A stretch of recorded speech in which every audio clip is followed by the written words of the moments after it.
बिस्मिल्लाहिर्रहमानिर्रहीम। अस्सलाम वालेकुम व्यूअर्स। आज 18 मार्च है और मैं हूं अहमद मंसूर अपने vlog opposition voice with Ahmad Mansoor के साथ।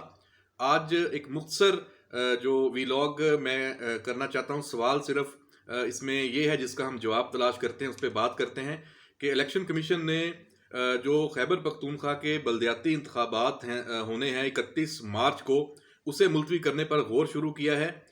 इसके जो असरात हैं और इन इंतखाबात का जो आप उसको लिंक करते हैं वज़ीर आज़म के खिलाफ अदम एतमाद की तहरीक, क्या ये आपस में कोई ताल्लुक है? और अगर ये फैसला होता है तो उसके क्या असरात होते हैं? सिर्फ इस एक सवाल का हम जवाब आज तलाश करते हैं। देखिए, वज़ीर आज़म इमरान खान के खिलाफ इस वक्त जो ओपोजिशन का वार है वो अब तक 3.5 साल में इससे बेहतर नहीं खेली ओपोजिशन, वजूहात जो भी हों। और उससे निमटने के लिए वज़ीर आज़म इमरान खान के पास जो अहम एक सियासी हथियार था और जिसका वो इस्तेमाल भी बहुत अच्छे तरीके से कर रहे थे अब तक, वो खैबर पख्तूनख्वा में जो 31 मार्च को बलदियाती इंतखाबात का जो दूसरा मरहला है उसकी जो पोलिंग होनी है 18 अजला में सवात समेत, उसको वो इस्तेमाल कर रहे थे, मोबिलाइज कर रहे थे, अवाम को वहाँ पे जलसे कर रहे थे। पूरी जो इंतज़ामी मशीनरी है, क्योंकि खैबर पख्तूनख्वा में उनकी हुकूमत है, वफाक में भी है, तो उसका वो इस्तेमाल वहाँ पे नज़र भी आ रहा था। इसी चीज़ को इलेक्शन कमीशन ने महसूस किया है गालबन, और इस पे गौर शुरू किया है कि 31 मार्च को जो बलदियाती इंतखाबात का ये दूसरा मरहला है इसको मुलतवी कर दें, क्योंकि जो इंतजामी तौर पर हुकूमत असरअंदाज हो रही है, एक लेवल प्लेइंग फील्ड नहीं है वहाँ पे ओपोजिशन के लिए। और हुकूमत और इमरान खान खास तौर पे इसको अपने खिलाफ जो तरीके अदम एतमाद का जो माहौल है उसके लिए इस्तेमाल कर रहे हैं। उन्होंने चकदरा में जलसा किया, उसका इलेक्शन कमीशन ने नोटिस लिया, लेकिन इमरान खान और उनकी जो बाकी पूरी टीम है हुकूमती, उन्होंने उसको बिल्कुल साइड पे रखा। फिर वो सवात चले गए। आज पारा चनार भी जाना था लेकिन मौसम की खराबी की वजह से वो नहीं जा सके।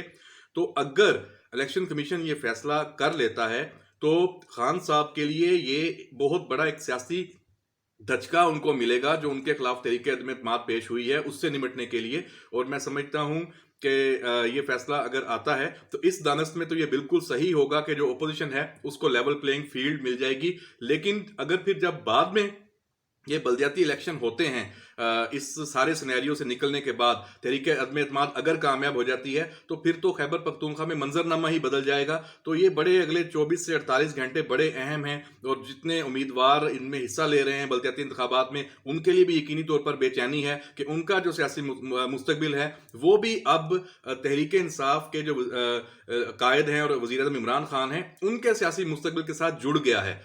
तो अब उन जो तहरीक इंसाफ के उम्मीदवार हैं उनकी कामयाबी या नाकामी का दारोमदार है वो तहरीक अदम एतमाद के साथ जुड़ गया है। अगर इमरान खान बचाने में कामयाब हो जाते हैं अपनी हुकूमत को तो यकीनी तौर पे उसका फ़ायदा उन्हें होगा। लेकिन जिस तरह का माहौल बन चुका है और लग रहा है कि ये बहुत मुश्किल होगा इस सूरत हाल से निकलना इमरान खान और उनकी हुकूमत का, तो उसका जो यकीनी तौर पर जो समरात हैं वो ओपोजिशन समेटेगी, और उसका नुकसान जो है वो तहरीक इंसाफ के जो उम्मीदवार हैं उनको होगा बलदियाती इंतखाबात में। और सवात की अगर बात करें तो खास तौर पर वहां भी।